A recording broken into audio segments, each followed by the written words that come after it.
Matthew. I'm a multimedia fellow at Kweli TV. Welcome back to kweliLIVE, and today we have Kamos from Freedom Paper Company. Thank you so much for joining us today. Greetings, brother. Blessings to you and the kweli TV membership, family, fan base. Everyone should be a fan of kweli TV. I certainly am. I'm really happy to hear that. So without further ado, I'll just get straight into it. So what is Freedom Paper Company, and how did you guys get started? Well, although that question may sound like a small question, it's really a big question. And I'm glad you asked that question because Freedom Paper Company is not just a business. We are that, of course. We are in the paper goods and related industries, which means we do 5 major categories of products. Everything in paper. This is for your home or your business, so business and commercial. Cleaning products, your PPE type products, your trash can liners, all your gloves, all of those things. Food service products for restaurants, cafeterias, etc. Office supply and personal care goods. But aside from the good products and what we would consider, and many others, high quality products, we are a new economic paradigm company. New economic paradigm. This is very important for people to understand if we are paying attention to what's actually going on in our world today.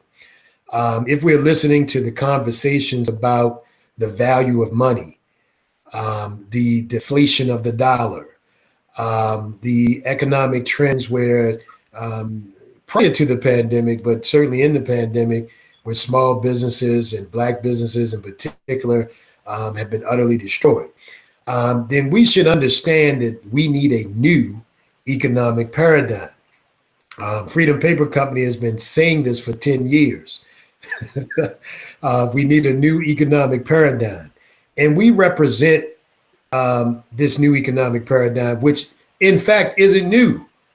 This is something that our ancestors had been doing for years. This is why we had great empires. And so in short, we're talking about the circulation of wealth. We're talking about the movement of our money. We're talking about utilizing our resources fully for the building up of not just one entity or one business or one person, but an entire ecosystem, if you will, which will benefit us. And in this case, people of African descent who throughout the planet are suffering the most of any people. And going deeper into that, I mean, you're a paper goods company, Black owned, that stands for something way more than just the business itself. Do you feel like you guys stick out in this industry? Are you like one of the few? Do you see other businesses like yourself? There are some businesses, not necessarily in our particular industry, but there are certainly some businesses that have made it known that they have purposes other than just making money. And we sometimes are in business conferences, for example, and we're saying to other business people that we have a responsibility to give back, to do something more. In fact, when people bring in the statistical data, for example, that many of us have heard, that says the Black dollar only circulates 6 hours in our community, right? That's atrocious, right? We should all be offended by that and want to do something about it. But here's the thing, Brother Matthew, guess who some of the biggest culprits of not circulating money are? It's Black business people. Black businesses are notorious for not doing business with other Black businesses, right? So that's a major problem. And yet many of us would decry that the consumer doesn't come to us. And yet we're doing the same thing. So we have to get these messages out, and we have to tell people, but there are, maybe more than a handful, but it feels like a handful of people who are really striving to make a difference, make a change, and change the reality that we currently have. And that's so weird that like a Black Black-owned businesses would not want to give back to their community, not engage with their own community. Because I mean, essentially, Black-owned businesses, their base is Black consumers. So why would they not want to? Why would they not do that? That doesn't. Well, I'll share this with you. And it's something maybe not often talked about or thought about.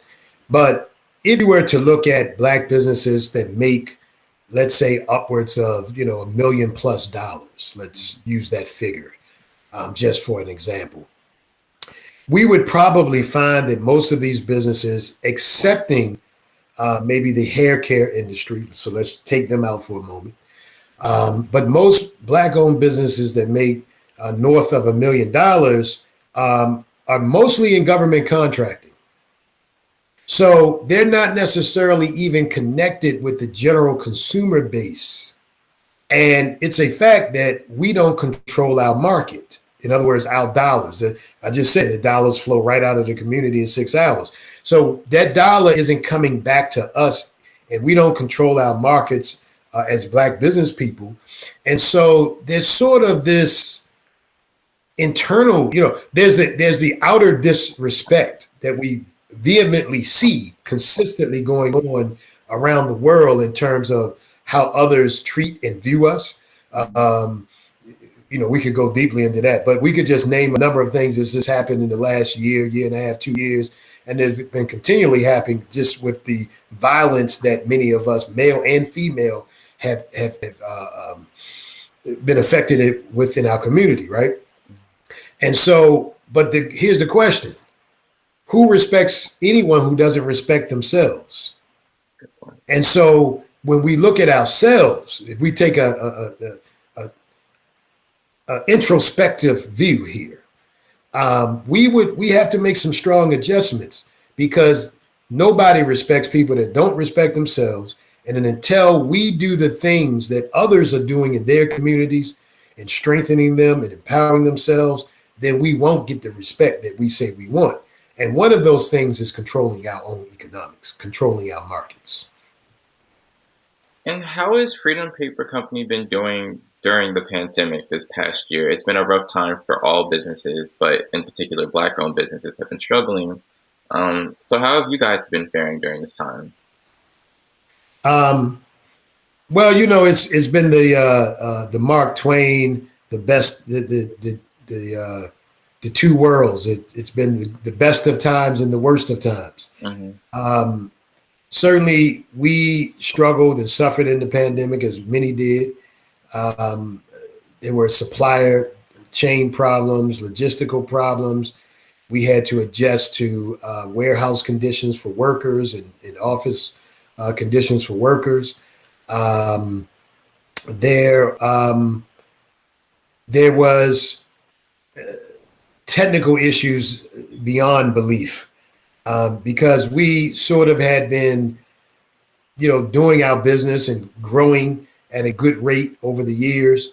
And then all of a sudden there was the onslaught of customers, because as many know, there was a very low supply of particular products like bathroom tissue at one point. Mm-hmm. And so in a sense, that was a blessing for us because customers came, but the infrastructure that was currently built couldn't handle immediately that great influx. So if you think about it sort of like a tidal wave, right? You may have barriers that can handle certain water pressure, certain wave pressure that comes in. But if you get a typhoon, then maybe it doesn't hold up quite as well. And so that took place. And so whereas for 10 years, Freedom Paper Company had never had one complaint, zero, a formal complaint from any customer for 10 years. And I challenge people all the time to say what businesses can say that of any size or magnitude. Zero complaints. But that changed because new customers came. They weren't used to things, kind of broken here and there. And so we've been having to rebuild from that. That's sort of the downside of it. Having to get information to customers, make friends again. But the good side is it's pushed us further. We've grown. Mm-hmm. We're a bigger, stronger company with better technological development now. And so we can handle this type of thing from a greater base. Real quick, ironically, a customer I found out just yesterday this was unsolicited. I know the gentleman had purchased from us before, and evidently he had purchased during the pandemic, but we had been getting beat up in certain places in social media. So the gentleman made a video on his own, and this was a great blessing. And he really went through, I think it's called something like we shouldn't bash Black businesses. And he used us as a model. And he went through the pandemic and he showed certain things, and he just was reasonable. He just showed reasonable information. And then even showed one of the big questions we would often get over the years. People would claim our price is higher. And in fact, our price is often lower than other brands. Even with shipping costs, he was able to show mathematically through a chart comparing our product with a number of other products that our product is actually less expensive. Not to mention, it's not killing us because our product is people friendly and green friendly, meaning it doesn't have dioxin, which is poisonous cancer causing agent. And we're not killing the planet because it's a high quality grade A paper, recycled paper. So we're not cutting down trees continually, which is affecting our air. And which, by the way, some scientists are saying that's why we're seeing more viruses, because our environment is continually being destroyed. So all of these things are coming into cycle, if you will. And we are standing here, Freedom Paper Company, as a new economic paradigm reality, still strong, still fighting after the pandemic, through the pandemic, and looking to go further and do greater things. And it's interesting that you mentioned that, because I saw something like that on social media as well. With during the pandemic, a lot of companies, they slowed down production, so things took longer to get out and things like that. And, Right. like an Amazon that's still pushing their employees to get things out with the 1-day shipping, the quick shipping. And so many people are just used to having things so quickly. They're not used to smaller businesses. They take time, it takes money. They have to adjust to things like that. So how else did you adapt to the social media scrutiny? I know it has to Well, be, if you, I'm sorry, you broke up a little bit. I was saying, I know it has to be hard, just seeing people bash your company, and you're just like, hey, this is a new circumstance for everybody. It's not just me. Exactly. And that's the other thing. A lot of people don't know that some of the major multi-billion-dollar international corporations all experienced challenges during the pandemic. Some of that we didn't see to the great extent because obviously, if you're a multi-billion or multi-trillion dollar company, you have technicians working around the clock to do certain things and so forth and so on, right? But as you mentioned, Amazon experienced problems, Walmart experienced problems. We know grocery stores experienced problems. They didn't have anything on the shelves, right? So we know that all of these things happen. But again, it goes into mindset. And sometimes we're a little harsher on ourselves than on other people. And we have to continue to address those realities. But again, now if you take it in a particular, look at it from a particular perception or vantage point, though, we were able to gear up from where we were operating and to increase our production, well over 500-600% in 1 month. That's quite a bit. And not many companies of any size can do that. But we had sort of seen this pandemic reality in a very small microcosmic way some years ago, where something had happened in the community and there was an influx. So we kind of experienced it, on a much smaller scale. And at that point, we kind of thought, oh, okay, well, we need to have a contingency plan, if you will, to gear up, to scale up. So we had that, but nobody knew and nobody had experienced anything like this. Whole governments shut down. Let's just focus on that for a second. The United States government itself purportedly one of the robust governments in the whole entire planet, had issues, right? Whole school system shut down. So if we kind of keep things on a proper perspective and be reasonable, we could understand how any company could have challenges when an entire government, a $20 trillion government like the United States, is having challenges. So I know you mentioned earlier you're a paper goods company, and you mentioned that you have PPE. So like, have you expanded your products during this time as well to fit the need? I mean, what other products do you sell as well? Oh yeah, absolutely. So, and this has been a continuous thing. When we started 10, almost 11 years ago now, we only had bathroom tissue. And many people liked it, and we thought the whole world would buy it. But many people said to us, "What else you got?"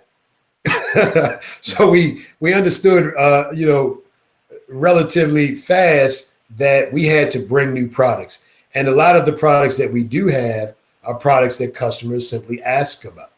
And if they fit into the general guidelines of what we do, we bring those products in. So, let's say this way: anything you have in your house, toothpaste, mouthwash, deodorant, shea butter, soaps, laundry detergent, fabric softener. We have all of those things. Anything that a person is utilizing in their home, we have it at Freedom Paper Company. In terms of PPE, gloves, latex gloves, nitrile gloves. You have a hybrid called synthetic. We have those. Of course, the mask. And we have just brought to bear an air purification system called PureLight.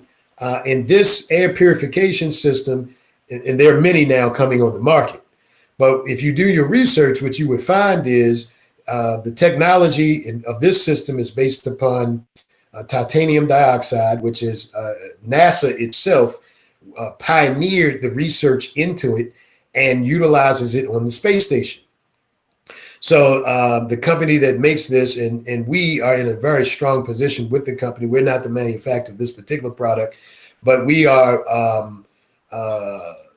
running or helping to manage the commercial arm of it. And so we have that kind of direct management over it in that sense. And this product, brother, also kills viruses, bacteria. We have testimony from individuals who had asthma. They're no longer using the breathalyzer pump. We have it heightens serotonin in the brain, so it gives you a sense of relaxation. We had one individual who was medically diagnosed with depression, reduced his symptoms for depression. So this is something that can be done in a very cost-effective way. So many of these systems on the market start at roughly $600 and up. You could do a system for as little as $240 with consultation. We could assist people in getting their homes and their businesses safe. And it does some other things, like it reduces odor. It grows plants. So yes, we're continuing to bring things into the marketplace that are good for us, good for the community, good for people in general, and we will continue to do that as we go forward. Can you open up a bit about the importance of being a eco-friendly company, especially like in this day and age? Like, we just had a blizzard in Texas, and I'm just like, Texas, 14 degrees, that doesn't add up. So like, what kind of things do you face as an eco-friendly company? And you talk about the innovation as well. Like, how have you remained innovative while staying eco-friendly as well? True, it's like staying true. Well, as you said, and it's always about what we, as all of us as consumers, are used to, right? Mm-hmm. So when we're used to something, we don't necessarily want to change from what we're doing, even if it's bad for us, right? So any of us who may have whatever bad habit even, it's just hard to change the habit, even if we know it's not good for us. So one of the things that was faced early on when we came with a motto that we are bringing products to the market that are good for people and good for the environment, was simply getting people to change habits, to try it, to try the product. And obviously, like anything else, there's not one product. I don't know of any one product. I've never seen any one product that everybody likes, right? Some people are going to like it, some people are not, etc. What we've been able to do, even as a small company, because some of obviously the bigger companies, they can produce 100 different products in a stream of product lines with variants of different likes and dislikes that they determine that people have, right? They have the capital to do that. So smaller companies don't. So what we have to do is, for example, with the bathroom tissue, what we did was we took a lot of surveys, we did a lot of research, we found out what are the things that people want, what do they like, what do they don't like. And so our product is sort of right in the middle. Our bathroom, there are people, that say they don't like it, but a lot of people say they really love it, right? And about 80% of the people that try it like it. And so as we grow, we can keep doing the same thing. But I don't want this point to ever get missed whenever we have the opportunity to say it.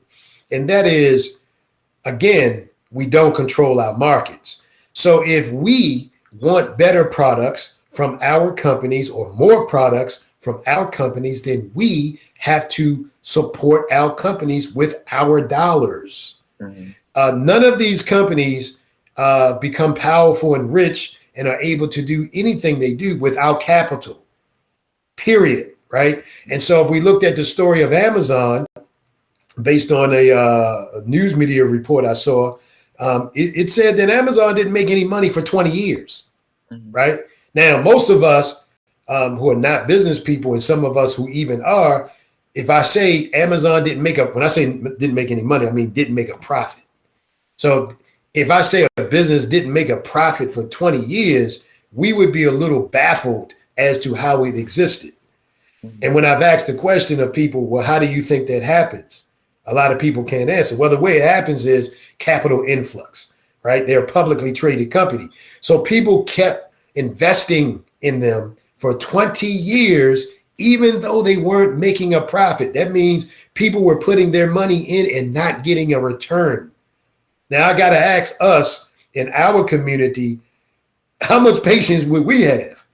Mm-hmm. 1 year, 2 years, 6 months? So we have to invest in that which we say we want, right? And the investment could be a real investment, like, you put $1,000 into something and you wait for a return. It could be that, or it could simply be, I'm committed to buying every month or whatever. Because all of us buy household products every month, period, of some type of kind.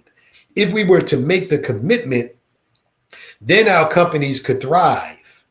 When our companies thrive, guess what else happens? We're able to change the economic conditions in the company. In our community. So, for example, we employ people.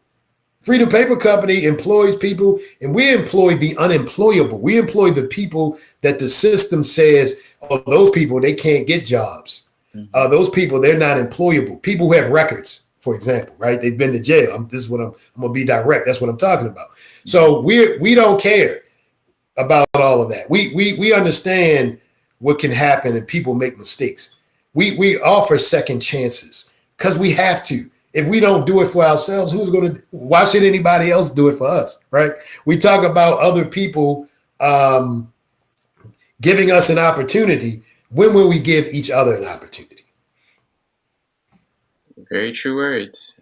And so what is your plans for 2021 or even the future of the company? You guys have handled a pandemic. You guys have grown. You've talked about how innovative you've remained. So what are your plans for the future? Well, we one of the things that we found very successful in, let's say I think we kind of started it off in about 2017 and began to grow it. And these are innovative collaborations with other companies. So we're talking the new economic paradigm, right? And so we have to be committed to that. And so one of the things that we began to do we search and look for smaller companies, smaller manufacturers who are doing things, having good products, and then we collaborate with them in various ways to bring their products to the marketplace so that they can grow and flourish. So we're doing more and more of that. We're going to be expanding our reach a bit, right? Africa, out the continent, and we should phrase it the definite article, meaning it's the one, it's the continent, right? Has everything with great richness and abundance. And so, as I mentioned, we do shea butter and raw soap, which we import in from the continent, but we're now looking to further those relationships on the continent, right? Again, if you did cursory research on the economic condition of African people anywhere on the planet, it's not a happy picture. If we looked at economic strength in terms of influence or control, if we measured it in that sense, because if we don't control resources, we don't control means of production, and we don't control distribution, we have no economic power. Let me be clear. And so even on the continent, in the Caribbean, in South America, wherever there are people of African descent, although we might even have nation states, we oftentimes have no economic power. So even in a nation state that has oil, for example, they don't necessarily fully control the oil production. So we have to change this reality. There are things happening in the continent that we need to be connected to. We need to be now connecting to our brothers and sisters across the globe. Everything comes from us in the continent and the other places that we're in the Caribbean and etc. And now we're Freedom Paper Company is moving to make those kinds of connections. That's what 2021 and forward looks like. And you're a part of our Kweli Deals partnership, which is when Kweli TV, our subscribers, you get access to these companies and you might get a small discount or more information about them. So what is your deal through Kweli Deals? So Kweli Deals is a 12% discount for utilizing the name Kweli TV. So when you come to our site at www.freedompapercompany.com and you're making a purchase, you put in Kweli TV and the system gives you a 12% discount. And again, this is part of that collaborative reality that we talked about. I definitely appreciate what Sister Deshauna has been doing and what she's done with Kweli TV. I and my family certainly enjoy it. And so, and she's helping to give us a platform as well. Certainly, we've been running some commercial advertisement on the station, and so this is us working together. We have to be examples of what we want to see, and so this is what we're doing here in this small way as we start, where we're exchanging benefit and reality and energy that helps to bolster all of us, right? So now people watching Kweli TV can now go and get their paper products, their personal care products, etc. at Freedom Paper Company, their office products, and they can benefit with a discount simply because they found it on Kweli TV. And so yes, and we'll be doing some other things in the future as well. Well, thank you so much, Kamos, for coming through, sharing so much wisdom, talking to us about Freedom Paper Company. So for people watching, if they want to connect with you more or like find out more information, like where can they follow you? Like what social media are you a part of? I'll definitely get to our Instagram page. That's where we're doing the most work at. We'll be re-expanding back into Facebook soon. We'll be touching into some other places as well. But right now, you can find us at Freedom Paper Co. on Instagram. Definitely connect with us there. The website, again, www.freedompapercompany. Remember that, Freedom Paper Company, those three words. There's another company that doesn't do our kind of products. They do something else, but they have two of those names. So it's Freedom paper company. Definitely go there for that. And then they can reach us even by phone at 855-496-8458, Monday through Friday, 9 a.m. to 5 p.m. 855-496-8458. Thank you for that. And thank you all for attending. Thank you guys for tuning in. And again, thank you, Carlos, for taking time to sit down with us. Thank you, brother. Thank the family at kweliLIVE TV. We greatly appreciate the opportunity. No problem. Stop the recording.